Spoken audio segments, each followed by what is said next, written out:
Bismillahirrahmanirrahim. Assalamualaikum warahmatullahi wabarakatuh. Halo anak-anak hebat, masih bersemangat menimba ilmunya atau menambah pengetahuannya pada hari ini? Nah, Ibu doakan selalu semoga Allah selalu memberi kemudahan kepada kita dalam menuntut ilmu. Nah, Ananda setiap hari, apakah Ananda ada memperhatikan kendaraan di jalan raya yang lalu lalang seperti angkot atau kendaraan-kendaraan yang lainnya? Nah, apa yang diangkut dan kemana dia membawa barang-barang? Nah, tentu Ananda sudah tahu bahwa alat-alat transport tersebut itu dia akan membawa barang atau orang dan mengantarkannya ke tempat tujuan masing-masing. Nah, sekarang apakah di dalam tubuh kita ada pula tugas yang seperti itu? Nah, ternyata dalam tubuh kita juga ada alat transport tersebut, di mana tugasnya juga sama, yaitu mengantarkan atau membawa dan mengantarkan zat-zat yang diperlukan oleh tubuh kita. Nah, sekarang Ananda lihat alat apa yang Ibu pegang ini, ya.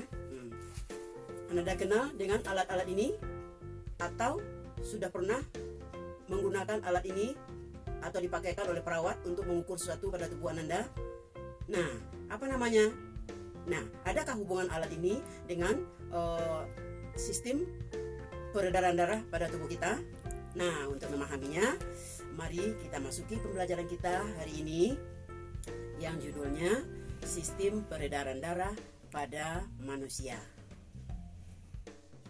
Apakah yang dimaksud dengan darah? Darah merupakan jaringan ikat yang berwujud cair dan tersusun atas dua komponen utama, yaitu plasma darah dan sel-sel darah. Komponen darah itu ada yang disebut bagian padat berupa sel-sel darah, dan ada pula yang berupa cairan yang disebut dengan plasma darah. Selanjutnya, apa fungsi darah bagi tubuh kita? Yang pertama, mengangkut bahan makanan ke seluruh tubuh. Dua, mengangkut oksigen ke sel-sel tubuh. Dan yang ketiga, mengangkut hormon dan enzim ke jaringan tubuh. Yang keempat, mengangkut karbon dioksida sebagai sisa pembakaran dari sel-sel tubuh. Yang kelima, mengangkut sisa metabolisme untuk dikeluarkan dari tubuh. Dan yang keenam, mengatur suhu tubuh. 7. Menutup luka yang dilakukan oleh keping-keping darah. 8. Membunuh kuman yang masuk ke dalam tubuh. Selanjutnya, pembagian darah, yaitu terdiri dari plasma darah dan sel-sel darah. Plasma darah itu mencakup garam-garam, protein plasma, zat makanan, gas-gas respirasi, dan zat-zat lainnya. Sedangkan sel-sel darah terdiri dari eritrosit, leukosit, dan trombosit. Yang pertama, sel darah merah. Ciri-cirinya berbentuk bulat pipih dan bikongkav. Yang kedua, berwarna merah karena mengandung hemoglobin. Dan yang ketiga, berusia hanya sekitar 100 sampai 120 hari. Yang keempat, tidak memiliki inti. Yang kelima, dibentuk dalam sum-sum merah tulang. Yang keenam, di dalam hati. Hemoglobin yang dirombak lalu dijadikan bilirubin atau pigmen empedu. Hemoglobin ketika berada dalam paru-paru kita memiliki daya ikat yang tinggi terhadap oksigen. Nah, reaksinya di paru-paru adalah hemoglobin atau Hb tambah oksigen itu akan menjadi HbO2 atau oksihemoglobin. Nah, begitu pula hemoglobin ketika berada dalam jaringan tubuh, dia memiliki daya ikat yang tinggi pula terhadap karbon dioksida. Selanjutnya, sel darah putih atau leukosit. Cirinya berbentuk tidak tetap atau disebut juga bersifat ameboid. Yang kedua, memiliki inti. Yang ketiga, fungsi utamanya adalah melawan kuman penyakit. Selanjutnya, leukosit berdasarkan adanya granula ada dua kelompok. Yang pertama, granulosit Yang kedua agranulosit. Granulosit artinya memiliki granula. Nah, contohnya itu basofil, eosinofil, neutrofil. Sedangkan agranulosit tidak memiliki granula. Contohnya itu limfosit dan monosit. Selanjutnya sel darah yang ketiga yang disebut keping darah atau trombosit. Ciri-cirinya: 1. Bergranula atau memiliki butir-butir kasar. Yang kedua tidak berinti. Yang ketiga berfungsi untuk pembekuan darah saat luka. Yang keempat berumur singkat yaitu 5-9 hari. Dan yang kelima berbentuk beraneka ragam. Selanjutnya proses pembekuan darah yang terjadi saat tubuh kita terluka. Nah, trombosit yang pecah akan mengeluarkan enzim trombokinase. Nah, enzim trombokinase akan mengubah protrombin menjadi trombin dengan bantuan ion kalsium dan vitamin K. Nah, trombin akan merangsang fibrinogen untuk menghasilkan benang-benang fibrin. Dan benang-benang fibrin akan menjaring sel darah merah sehingga pendarahan terhenti. Selanjutnya sistem penggolongan darah. Nah, sistem penggolongan darah ini terdiri dari 3 golongan. Yang pertama sistem ABO, yang kedua sistem Rhesus, dan yang ketiga sistem NN.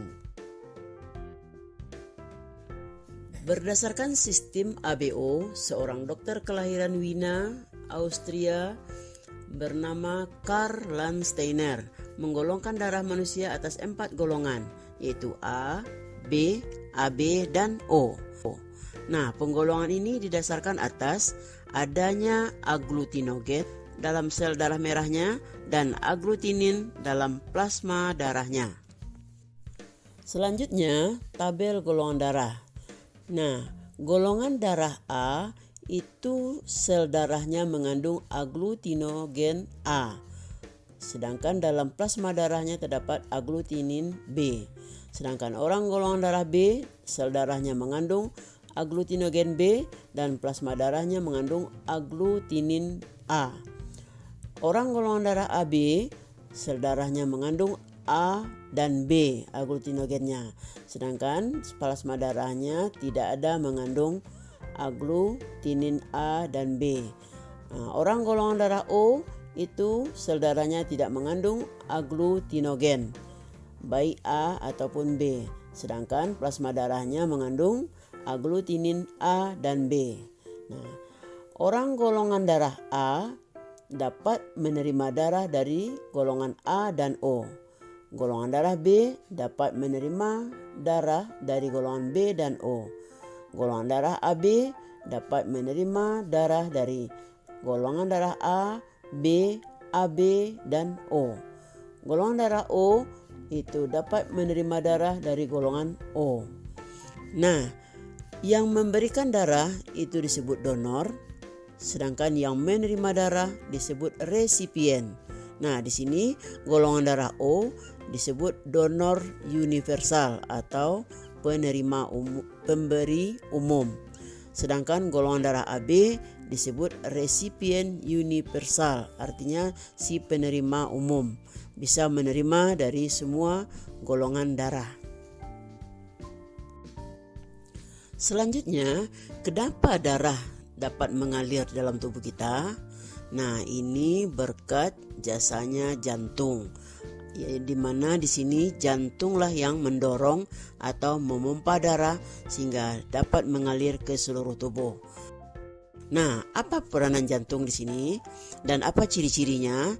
Nah, yang pertama terletak dalam rongga dada sebelah kiri. 2. Berukuran lebih kurang 300 gram atau sekepalan tangan kita. Yang ketiga dibungkus oleh selaput tipis yang disebut perikardium. Keempat, berfungsi untuk memompa darah. 5. Terdiri dari 2 serambi atau 2 atrium, yaitu serambi kiri dan serambi kanan. 6. Terdiri dari 2 bilik atau dua ventrikel, yaitu bilik kiri dan bilik kanan, atau ventrikel kiri dan ventrikel kanan yang berfungsi memompa darah. Selanjutnya, denyut jantung pada tubuh kita itu dapat kita rasakan pada pembuluh nadi, yaitu di leher atau di pergelangan tangan. Nah, jumlah denyut jantung kita atau denyut nadi kita itu berkisar antara 60 sampai 80 kali per menit. Selanjutnya, apa sajakah faktor-faktor yang mempengaruhi kerja jantung kita? Nah, 1. Aktivitas tubuh. 2. Jenis kelamin. 3. Kandungan oksigen dan karbon dioksida di udara. Yang keempat, komposisi ion. Yang kelima, obat-obat atau hormon. Yang keenam, psikis atau emosi. 7. Suhu tubuh. 8. Umur. 9. Saraf parasimpatik yang bekerja memperlambat kerja jantung. Yang ke-10, saraf simpati yang mempercepat kerja jantung. Berikutnya, pembuluh darah. Pembuluh darah dibedakan menjadi 2. 1. Pembuluh nadi atau arteri, yaitu pembuluh darah yang mengalirkan darah keluar jantung. Pembuluh nadi terbesar itu disebut aorta. Yang kedua, pembuluh balik atau vena, yaitu pembuluh yang mengalirkan darah menuju ke jantung. Nah, pembuluh balik besar ada 2, yaitu pembuluh balik atas dan pembuluh balik bawah. Nah, baik arteri maupun vena itu memiliki ujung yang bercabang-cabang menjadi pembuluh yang sangat halus yang disebut dengan pembuluh rambut atau pembuluh kapiler. Nah, selanjutnya, apa perbedaan antara arteri dengan vena ini? Nah, nomor 1, pembuluh arteri itu aliran darahnya meninggalkan jantung, kalau vena menuju jantung. Nah, yang kedua, denyut. Kalau arteri, denyutnya terasa, sedangkan vena tidak terasa. Yang ketiga, perbedaannya ini dinding pembuluh. Kalau arteri tebal, kuat, elastis, diameter kecil. Vena itu tipis, tidak elastis, dan diameternya besar. Yang keempat, bedanya mengenai letak. Nah, arteri itu letaknya agak ke dalam dari permukaan tubuh, sedangkan vena dekat permukaan tubuh yang tampak kebiru-biruan. Yang kelima, perbedaannya jika terluka, darah pada pembuluh arteri keluarnya memancar, sedangkan vena tidak memancar, hanya menetes saja. Nah, yang keenam, mengenai katupnya. Arteri hanya satu katupnya, yaitu dekat bilik, sedangkan vena memiliki banyak katup, yaitu yang terdapat di sepanjang pembuluh darah. Selanjutnya, bagaimana kerja jantung kita? Nah, jantung bekerja melalui 2 tahap. Yang pertama disebut dengan tahap kontraksi, yaitu tahap menguncup. Nah, pada saat ini aliran darah yang kuat keluar dari jantung dengan tekanan 120 mmHg. Nah, tekanan ini disebut dengan tekanan sistol atau tekanan sistolis. Yang kedua itu tahap relaksasi, yang disebut juga tahap mengembang. Nah, yaitu aliran darah memasuki atau mengisi bilik jantung dengan tekanan 80 mmHg. Nah, tekanan ini disebut tekanan diastol atau tekanan diastolis. Darah dari seluruh tubuh akan masuk pertama kali ke serambi kanan, lalu terus ke bilik kanan dengan melewati katup yang disebut tricuspidalis. Nah, darah ini adalah darah yang kaya dengan karbon dioksida atau CO2. Selanjutnya, darah dari bilik kanan akan dipompa menuju ke paru-paru melewati arteri pulmonalis untuk melepaskan CO2 dan mengikat O2. Selanjutnya, darah dari paru-paru yang kaya dengan O2 ini akan mengalir menuju ke serambi kiri melewati vena pulmonalis. Nah, darah dari serambi kiri akan turun melalui katup bicuspidalis menuju bilik kiri dan dipompa lagi ke seluruh tubuh melewati aorta. Nah, di antara bilik kiri dan aorta terdapat katup berbentuk bulan sabit atau semilunaris. Selanjutnya, peredaran darah pada manusia. Nah, yang disebut dengan satu, peredaran darah tertutup, yaitu darah selalu beredar dalam pembuluh darah. Nah, juga disebut dengan peredaran darah ganda, yang terdiri dari peredaran darah kecil dan peredaran darah besar, sehingga darah 2 kali melewati jantung. Nah, itu bisa kita lihat pada bagan di sebelah kanan, yaitu menunjukkan peredaran darah kecil dan peredaran darah besar. Nah, selain itu, peredaran darah pada manusia itu kita lihat pada bagan arahnya itu ditunjukkan oleh tanda panah dan bagian-bagiannya itu ditunjukkan oleh angka-angka. Nah, ini bisa dipahami melalui angka dan arah panahnya. Pada sistem peredaran darah manusia itu sering terjadi kelainan-kelainan atau berupa penyakit-penyakit. Nah, apa saja itu? Yang pertama, anemia.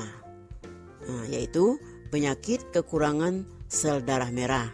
Artinya sel darah merahnya rendah kadar hemoglobin di dalam darahnya.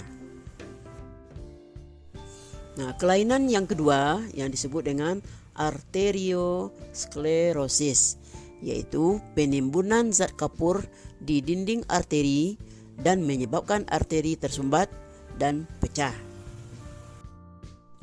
Berikutnya yang ketiga, aterosklerosis, yaitu penimbunan lemak di dalam pembuluh arteri. Selanjutnya yang keempat, hemofilia, yaitu darah tidak dapat membeku secara normal. Jadi kalau tubuh kita terluka, biasanya darah dalam waktu sekejap akan membeku sehingga luka menutup.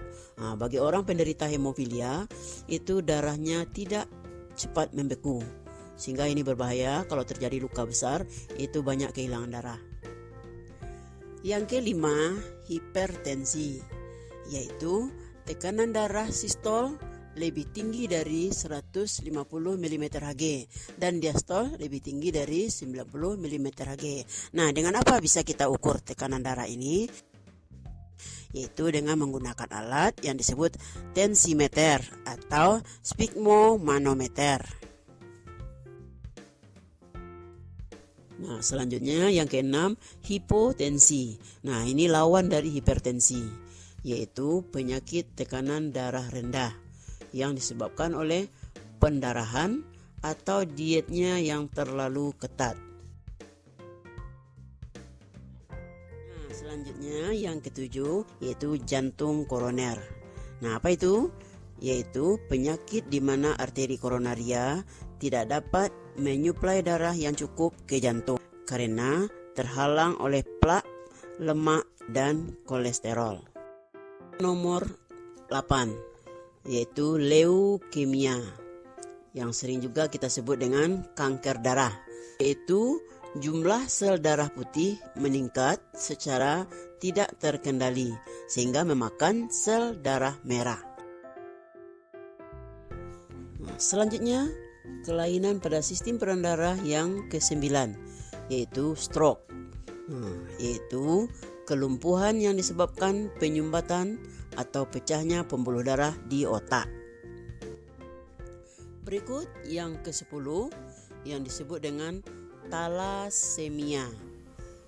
Apa itu talasemia? Yaitu penyakit di mana darah tidak normal atau berbentuk bulan sabit sehingga produksi hemoglobin berkurang dan sel darah merah mudah rusak.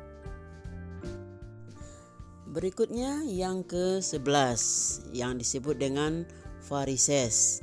Nah, yaitu kelainan pada pembuluh vena akibat aliran darah tertahan.